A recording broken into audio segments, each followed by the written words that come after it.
पीएलएचा पाकच्या सैन्याच्या चौकीवरती हल्ला समोर आहे. बलुचिस्तान लिबरेशन आर्मी ते अजूनही थांबलेलं नाहीये. आणि बरोबर आहे. एका पाठ विशाल, मी सातत्यानं तुम्हाला सांगतोय की बलुचिस्तान लिबरेशन आर्मीलाही असं वाटतंय की भारतानं केलेल्या या हल्ल्याच्या मध्ये आता जे सैन्य होतं, आपण हे समजून सांगायला हवं प्रेक्षकांना, बलुचिस्तान लिबरेशन आर्मी सोबत एक लढाई ऑलरेडी पाकिस्तान लढत होतं अगोदरच. आणि त्यांचं सैन्य जे LOC वर होतं ते लिबरेशन आर्मीच्या तिकडे दिलेलं होतं.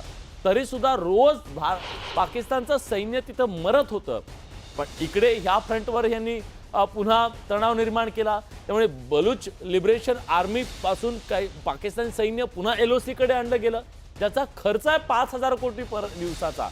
त्यामुळे आता बलुचिस्तान लिबरेशन आर्मीसाठी ते सगळं ते फील्ड ओपन झालेलं आहे. त्यामुळे तिथलं सैन्य इकडच्या LOC वर आल्यामुळे आता बलुचिस्तान लिबरेशन आर्मीसाठी रान मोकळं झालंय.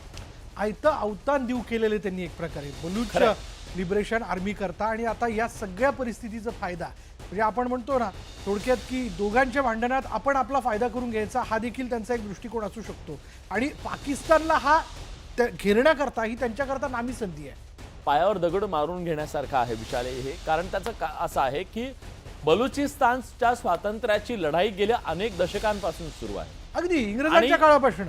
त्यांचं स्पष्ट असं म्हणणं आहे की पाकिस्तान मधलं जे लष्कर आहे ते लष्कर सातत्यानं त्यांना दडपण्याचा प्रयत्न करत आहे. बरोबर. जे सगळे रिसोर्सेस त्यांच्याकडे आहेत त्या रिसोर्सेसचा शोषण केलं जात आहे आणि त्यांना काहीच मिळत नाहीये. त्यांचा विकास कुठल्याही प्रकारचा त्यांनी केलेला नाहीये. आर्थिक दृष्ट्या मानवी हक्कांचं पायमल्ली केली जाते, त्यांच्यावरती अन्याय केला जातोय, तिथल्या लोकांना मारलं जाते. अशा अनेक घटना आहेत. तिथल्या महिलांवरती बलात्कार करण्याच्या घटना देखील तिथे घडलेल्या आहेत. आणि या सगळ्या अन्यायाच्या विरोधात बलूच फायटर जे आहेत, बलुचिस्तान लिबरेशन आर्मी ही पुढे आल्याचं आपण बघतोय. जम्मू काश्मीर